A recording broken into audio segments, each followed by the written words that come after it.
ગુજરાતમાં લોકસભાની ચૂંટણી માટેનું મતદાન તો પૂર્ણ થઈ ગયું, પરંતુ હજી સુધી ભાજપનો આંતરિક વિખવાદ શાંત થવાનું નામ નથી લઈ રહ્યો।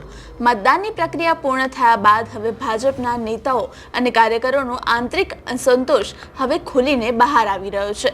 અમરેલીના નારણ કાછડિયાનો એક વિડીયો સામે આવી રહ્યો છે, જેમાં તેઓ ભાજપ સામે બળાપો ઠાલવતા જોવા મળી રહ્યા છે। હવે આ મામલે કોંગ્રેસ પ્રવક્તા મનીષ દોશી અને અમરેલી કોંગ્રેસના ઉમેદવાર જેની ઠુમ્મરનું પણ નિવેદન સામે આવ્યું છે। શું છે સમગ્ર મામલો, જાણીશું આ વિડીયોમાં। નમસ્કાર, હું મૈત્રી મકવાણા અને આપ જોઈ રહ્યા છો નિર્ભય ન્યૂઝ। અમરેલી બેઠક પર ભાજપે આ વખતે વર્તમાન સાંસદ નારણ કાછડિયાની ટિકિટ કાપીને તેમની જગ્યાએ ભરત સુતરિયાને ટિકિટ આપી હતી, જેથી અમરેલી ભાજપમાં જૂથવાદ સર્જાયો હતો।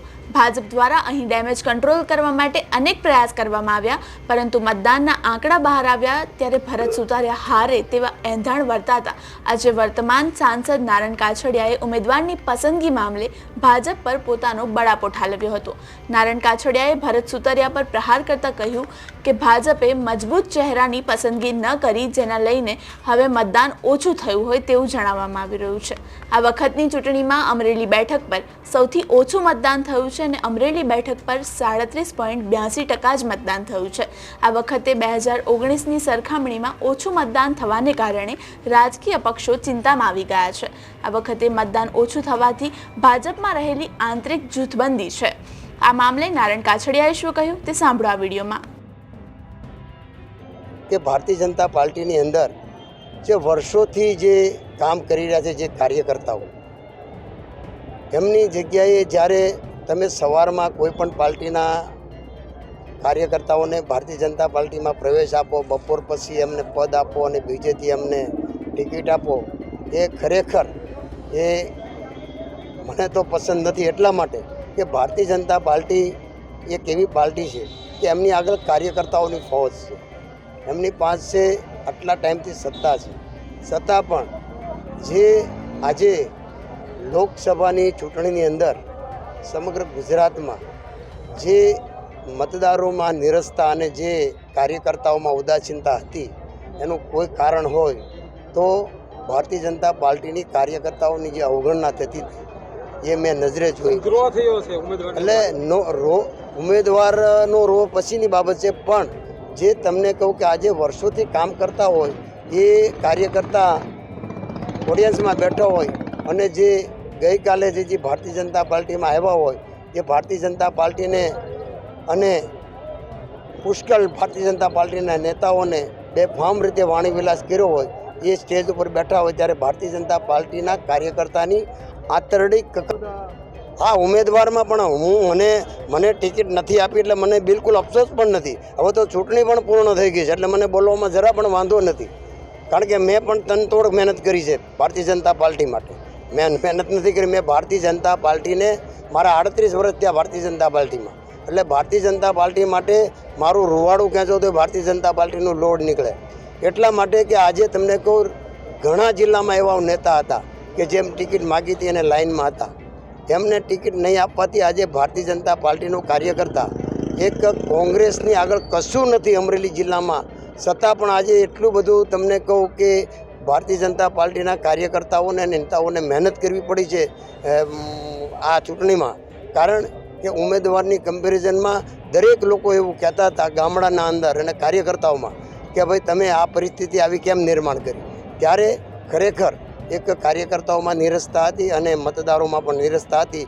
એનું તમને ખ્યાલ છે કે સમગ્ર ગુજરાતમાં ઓછામાં ઓછું મતદાન થયું હોય તો એ અમરેલીમાં થયું છે, અને ગયા વખત 2019 કરતાં આજે 1.5 લાખથી ઓછું મતદાન અમરેલી જિલ્લામાં થયું છે લોકસભામાં, એ પણ એક સૂચક બાબત છે। હવે આ મામલે કોંગ્રેસ પ્રવક્તા મનીષ દોશીની પણ પ્રતિક્રિયા સામે આવી છે। ભાજપમાં રોજ એક બાદ એક નવા પત્તાઓ ખુલી રહ્યા છે। ભાજપની અસંતોષની આક્રોશ યાત્રા એ વડોદરાથી વાયા સાબરકાંઠા અને બાદ પત્રિકાકાંડ અને ત્યારબાદ આણંદ, વલસાડ, રાજકોટ બાદ હવે અમરેલી પહોંચી ગઈ છે। સાંસદ નારણ કાછડિયાએ આક્રોશ વ્યક્ત કર્યો હતો। ભાજપમાં 3 પ્રકારના જૂથ છે તેવું તેમણે કહ્યું હતું। અને એક પક્ષ પલટો કરીને આવેલા છે ત્યારે બીજો કે જે મૂળ કાર્યકર છે તેમનું અપમાન થઈ રહ્યું છે અને ત્રીજું પક્ષમાં જે ગોઠવણ ચાલે છે તેને લઈને તેમણે બળાપો ઠાલવ્યો હતો। આ સાથે જ એવા આક્ષેપ પણ કરવામાં આવી રહ્યા છે કે ભાજપમાં ખરીદ વેચાણ નાણાં સહિતના ખેલ થઈ રહ્યા છે, જેની સામે મૂળ કાર્યકરો નારાજગી વ્યક્ત કરી રહ્યા છે। આ મામલે મનીષ દોશીએ શું કહ્યું તે સાંભળો આ વિડીયોમાં। ભાજપાના અમરેલીના સાંસદ રહી ચૂકેલા નારાયણભાઈ કાછડિયાએ કાર્યકરોની વ્યથાના નામે પોતાની પણ વ્યથાને કથા કહી દીધી છે। ભાજપામાં શરૂ થયેલી અસંતોષની આંધી વડોદરાથી શરૂ થઈ, ઉમેદવાર બદલવાની ભાજપાને ફરજ પડી, એમનો અહંકાર તૂટ્યો। સાબરકાંઠાની અંદર મોટા પાયે અસંતોષની આંધી, ત્યાં પણ ઉમેદવાર બદલવાની ફરજ પડી। એ શરૂ થયેલી આંધી આણંદ, વલસાડ અને ત્યાંથી સુરેન્દ્રનગર અને પછી એના એપી સેન્ટર સમાન રાજકોટમાં પણ જોવા મળી। અમરેલીની અંદર પણ કાર્યકર્તાઓની મોટા પાયે નારાજગી, પણ ભાજપામાં પાર્ટી વિથ ડિફરન્સની બહુ મોટા ગુણગાન ગવાય, પણ કહેવાતી શિસ્તબદ્ધ પાર્ટીના લીરા ઉડે એમ 3 પ્રકારના જૂથ અત્યારે ભાજપામાં કાર્યરત છે। એક જૂથ જે પાયાનું, જે વિચારધારા સાથે સંકળાયેલું, એ પાયાના કાર્યકર્તાઓ, આગેવાનો, પક્ષ માટે રાત દિવસ જોયા વિના કામ કર્યું, તે જૂથ સતત અપમાન અને અવગણના થઈ રહી છે। બીજું જૂથ જે સત્તા સાથે લાભાર્થી જૂથ છે, એ મંત્રી આવે એની સાથે સંત્રીઓ જોડાય, અને એ એક જૂથ છે જે ટેન્ડર, નાના નાના કોન્ટ્રાક્ટો, રેતી ચોરી, માટી ચોરી, ખનીજ ચોરી, બીજા લાભાર્થીઓ, બદલીઓ, બઢતીઓ, બધાના કામ કરે અને એના પોતે સંત્રી મંત્રી સાથે એ ટોળું જોડાય અને એના લાભાર્થી બને। આ એક જૂથ અત્યારે પાર્ટીમાં સક્રિયપણે આગળ વધી રહ્યું છે। અને ત્રીજું જૂથ એ સૌથી મોટું, સીધું સત્તામાં આવીને ખુરશી ઉપર બેસી જાય, એ પક્ષ પલટુનું જૂથ। આ 3 જૂથની લડાઈમાં ભાજપાનો મૂળભૂત કાર્યકર્તા, વિચારધારાવાળો કાર્યકર્તા અને આગેવાન સતત અપમાનને અવગણના સહન કરી રહ્યો છે। એવા સંજોગોમાં જે નારાયણભાઈ કાછડિયાએ વાત કરી છે, એ હકીકતમાં ભાજપામાં ચાલતી સત્તાની સાઠ મારી, અસંતોષની આંધી, એની હકીકત રજૂ કરે છે, જેના કારણે જનતા પણ ભોગ બને છે અને પાયાનો કાર્યકર્તાને આગેવાન પણ ભોગ બની રહ્યો છે। ત્યારે હું પાર્ટી વિથ ડિફરન્સને કહેવા માંગુ છું કે તમે બહુ વખત સુધી પાર્ટીની અંદર પણ દંડ અને દંડા ચલાવીને કાર્યકર્તાઓને દબાવી રાખ્યા, પાયાના કાર્યકર્તાઓ અને આગેવાનોને સતત જે મૂળ વિચારધારાવાળા એની અવગણના કરી અને પક્ષ પલટાઓને જે તમે માથે બેસાડવાનું અને સત્તાની સોદાબાજી કરી છે, તેના કારણે ઠેર ઠેર આક્રોશ અને અસંતોષની જ્વાળા ફેલાઈ રહી છે।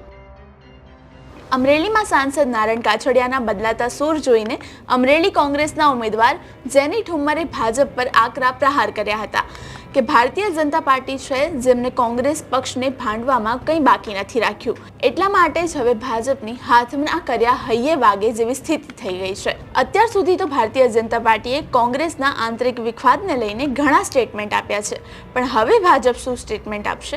આ મામલે જેની ઠુમ્મરે શું કહ્યું તે પણ સાંભળી લઈએ।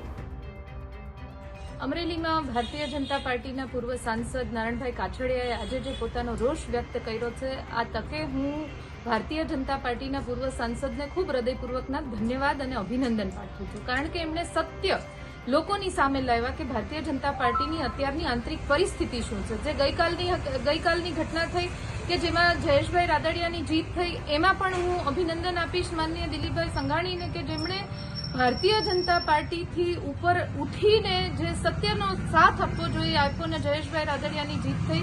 ખેર આ તો એમનો આંતરિક મામલો છે, પણ જે પ્રમાણની પરિસ્થિતિ અને કકળાટ અત્યારે ભારતીય જનતા પાર્ટીમાં ઉદ્ભવ થઈ રહ્યો છે, ત્યારે હું હંમેશાથી કહેતી આવી છું કે હાથના કર્યા હૈયે વાગે છે। જે આ એ જ ભારતીય જનતા પાર્ટી છે કે જેણે કોંગ્રેસ પક્ષને ભાંડવામાં કંઈ બાકી નથી રાખ્યું, ત્યારે અત્યારે જ્યારે એમની પરિસ્થિતિ એ જ સ્તર સુધી જઈ રહી છે, એ જ જે પ્રમાણેના સ્ટેટમેન્ટ કોંગ્રેસ પાર્ટી માટે ભારતીય જનતા પાર્ટીના અનેક નેતાઓએ આપેલા હતા, આ તકે હું એમને વિનંતી કરું છું કે અત્યારની જે ભારતીય જનતા પાર્ટીની પરિસ્થિતિ છે એના માટે પણ એ જ પ્રકારના સ્ટેટમેન્ટ લોકોની વચ્ચે આવીને, મીડિયાની સામે આવીને આપે, એવો હું આપ સૌના મીડિયાના માધ્યમથી અનુરોધ ભારતીય જનતા પાર્ટીના એક નેતાઓને કરું છું। ધન્યવાદ।